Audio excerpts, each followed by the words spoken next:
Don't compare with others அப்படிங்கிற வாசகத்தை எல்லாருமே கேட்டிருப்பீங்க. யாரோடையும் ஒப்பிட்டு பேசாதீங்க. அது என்ன பழக்கம் அப்படின்னு சொல்லி பேசுறத நம்ம எல்லாமே கேட்டிருப்போம். இது எல்லாருக்குமே இந்த மனநிலை இருக்கு. கம்பேர் பண்ணி பேசுறதோ அல்லது கம்பேர் பண்ணி நம்மளை பேசுறதோ பிடிக்காது. அப்படி பண்ணக்கூடாது அப்படிங்கிறது ஒரு ஒரு பொதுவான சிந்தனை எல்லோருக்குமே இருக்கு. ஆனா இது சரியா அப்படின்னு பார்க்க வேண்டிய கட்டத்திலயும் நாம இருக்கிறோம் நாம. பெரும்பாலான தொழில் நிறுவனங்கள், வியாபார நிலையங்கள்லாம் பார்த்தீங்கன்னா, அவங்க வந்து தங்களுடைய பொருள வந்து கம்பேர் பண்ணி பார்க்குறாங்க. தங்களுடைய பொருளும், மாற்று போட்டி நிறுவனத்தில இருக்கக்கூடிய பொருட்கள்லாம் பார்த்து கம்பேர் பண்ணி பார்த்து தான், அவங்களுடைய தரத்தையும், அதனுடைய பொருட்களுடைய குவாலிட்டியும் அல்லது அதனுடைய அந்த ஸ்டைல்லாம் மாத்துறாங்க. காரணம் என்னன்னு கேட்டீங்கன்னா, இந்த சந்தையில அவங்க வந்து நிலைச்சு நிக்கணும் அப்படின்னா, தங்களுடைய பொருள் இப்ப நீங்க ஒரே மாதிரியான பொருட்கள் நெறைய நீங்க பார்க்கலாம். எதுவா இருந்தாலும் சரிதான் நீங்க. இப்ப நீங்க ஒரு சோப் எடுத்துக்கங்க, நீங்க ஒரு ஷாம்பு எடுத்துக்கோங்க. அல்லது நீங்க ஒரு சமையல் எண்ணெயா இருந்தாலுமே கூட, அத வந்து தொடர்ந்து மற்ற நிறுவனங்களோட அவங்க வந்து அந்த கம்பேர் பண்ணி பார்க்குறாங்க. அதுக்குன்னே ஒரு டீம் இருக்கு. அவங்க என்ன மாரி ப்ராடக்ட் பண்றாங்க, எப்படி குவாலிட்டி மெயின்டெயின் பண்றாங்க, எந்த மாரியான பேக்கிங் கொண்டு வராங்க அப்படிங்கிறதெல்லாம் அவங்க பார்க்குறாங்க. எதுக்காகன்னா, அப்பதான் அவங்க நிறுவனம் நிலைச்சு நிக்கும். அந்த நிறுவனம் நிலைச்சு நிக்கணும் அப்படின்னா, இந்த கம்பேரிசன்லாம் தேவையா இருக்கு. இல்லாட்டினா, ஒரு நிறுவனம் மட்டும் பழமைய மட்டும் ஃபாலோ பண்ணிட்டே இருப்பாங்க. ஒரு நிறுவனம் வந்து புதுமைய கொண்டு போகிற பொழுது, அப்டேஷன் இல்லாம போயிரும். அதனால அந்த நிறுவனம் வந்து ஒரு லாபகரம் இல்லாமல் தோல்வியில முடிஞ்சிரும் அப்படிங்கிறதுனால கம்பேர் பண்ணி அவங்க பார்க்குறாங்க. ஆனா, தனி மனிதர்களாக இருக்கக்கூடியவர்கள் நம்ம கம்பேரிசன பெரும்பாலும் விரும்புவதில்லை.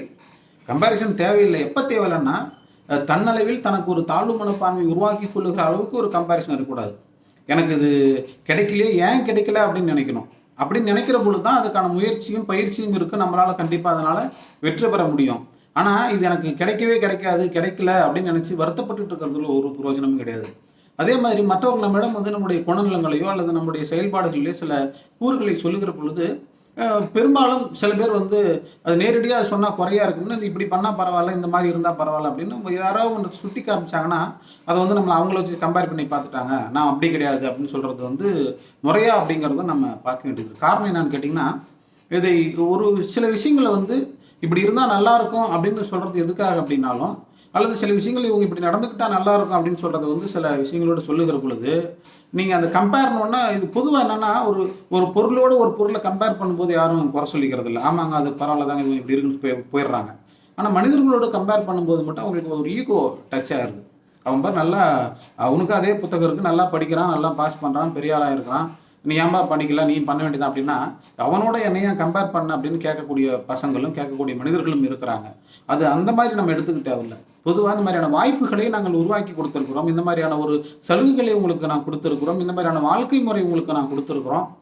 இத வந்து நீங்க சரியா பயன்படுத்திக்கணும். மத்தவங்க பயன்படுத்திக்கிறாங்க, நீங்களும் பயன்படுத்திக்கணும்னு சொல்றது வந்து, இது வெறுமனே கம்பேரிசன் அப்படிங்கிறதுக்காக நம்ம தள்ளி தள்ளி போட்டுட்டு, அல்லது கம்பேரிசன்ங்கிற அந்த உளவியல் சிக்கலுக்குள் நீங்கள் மாட்டிக்கொள்ளக்கூடாது. சில விஷயங்கள் சிலவற்றோடு ஒப்பிட்டு பார்க்க வேண்டும். இதுவே சமூகம் சார்ந்து, தனி மனிதம் சார்ந்து, அல்லது ஒரு காழ்ப்புணர்ச்சியில ஒருவர்கள் கம்பேர் பண்ணி சொல்றாங்க.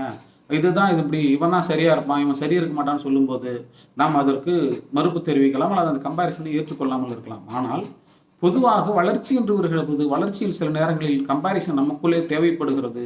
அப்படி கம்பேரிசன் நாம் பண்ணி பார்க்கிற பொழுது தான், அதை நாம் ஏற்றுக்கொள்ளுகிற பொழுது தான் நம்முடைய வளர்ச்சியும் அதனோடு சேர்ந்து வரும் என்பதுதான் ஒரு அடிப்படை மதிப்பீடாக இருக்கும் என்பதைத்தான் நாம் இதை பார்க்கவிருக்கிறோம்.